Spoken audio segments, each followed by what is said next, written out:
who deserves a round of applause. Seriously, let's give a round of applause to Mark and David for organizing this. And for Samantha Bachman from the LSU for showing up, Fred Hahn, and all the other guest speakers who are yet to come. So I think we can all agree that not having a home is a little bit more than not having a roof over your head, four walls, or some belongings. A home needs to be safe, it needs to be secure, it needs to be inviting to provide the occupant with a sense of agency. And in order to be called a home, it needs all of these things. It is with this analogy in mind that I would like to talk to you today about the struggles and challenges faced by displaced LGBT people, particularly youths, who face additional adversity when staring down on the streets. Topics like coming out to your family, being supportive, mental health concerns, access to support services, and adequate medical care are pressing matters for those in the LGBT community who struggle to find a place to call home.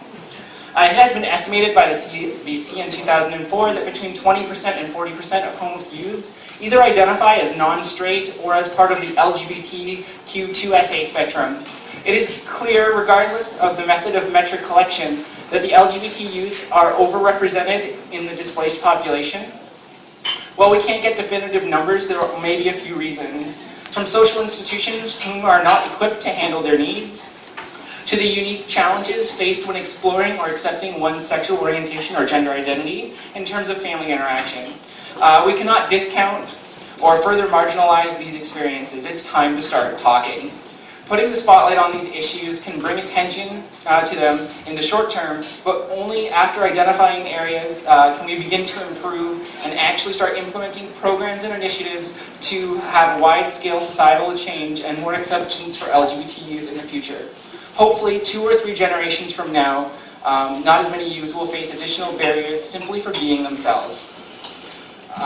For those of us in the LGBT community who are out, I'm sure we all remember the first time that we talked to someone about feeling different or being in the wrong skin or feeling uncertain.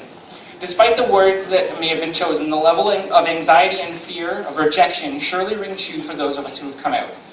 For youths and dependent adults, coming out may not just mean the loss of employment or the loss of a family member or friendship, but could result in being disowned or relying on social services and ultimately ending up on the street. Discrimination, fears of ridicule, and the lack of acceptance are among some of the chief issues that influence a youth's decision to leave home. I can remember coming out at 18 myself. I had just moved out from home and began living on my own, supporting myself for the first time in my life. The decision to seek assistance in terms of being transgendered was not taken lightly, and it affected and still affects every aspect of my life. And today's youths must weigh similar impacts when deciding what to do.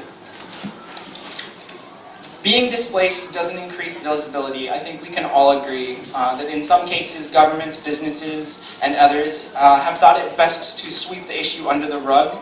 These horrible conditions faced by those who have no home, this isn't just about a lack of visibility. It's not just about a lack of physical presence or physical place to house people. We cannot ignore the existence of mental health concerns, psychiatric disorders, suicidal ideation, depression, and other conditions that are not readily visible symptoms.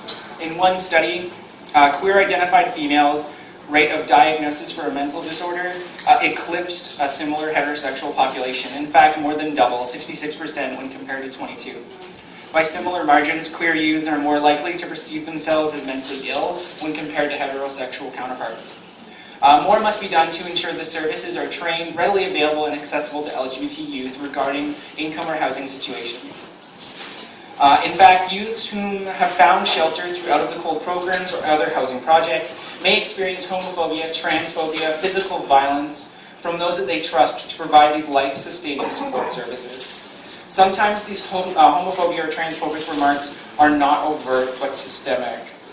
Someone may be able to deal with being called a fag or a tranny in a shelter environment, but systemic barriers such as residency and documentation requirements in order to find housing alienate youths from the services they require. It is a well-known fact that in Canada, a lot of trans-identified people are put into the shelter of their birth-assigned gender rather than their chosen gender, regardless of identification. I know in Toronto, this happens quite a bit. The fact that these issues I've discussed today briefly, this is not my own work. I cannot take credit for the figures that I've quoted. but I'm simply fortunate enough to have read the work of other people, such as the Rainbow Health Ontario, and relay it to you here tonight.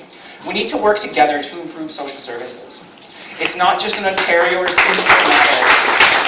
This is something that affects people coast to coast, and the challenges that LGBT youths can no longer be silenced. This brings us one step closer to ending a problem that is invisible by nature in many aspects. If you have the time, donate to the David Busby Center, donate to the DIY, do what you can, support LGBT Youth Connect, support the CMHA. There are already services here in Simcoe County that could use your help in bringing remedy to an invisible problem. Even if you spend 10 minutes with a youth, sometimes it can make all the difference in the world. Thank you for coming out tonight.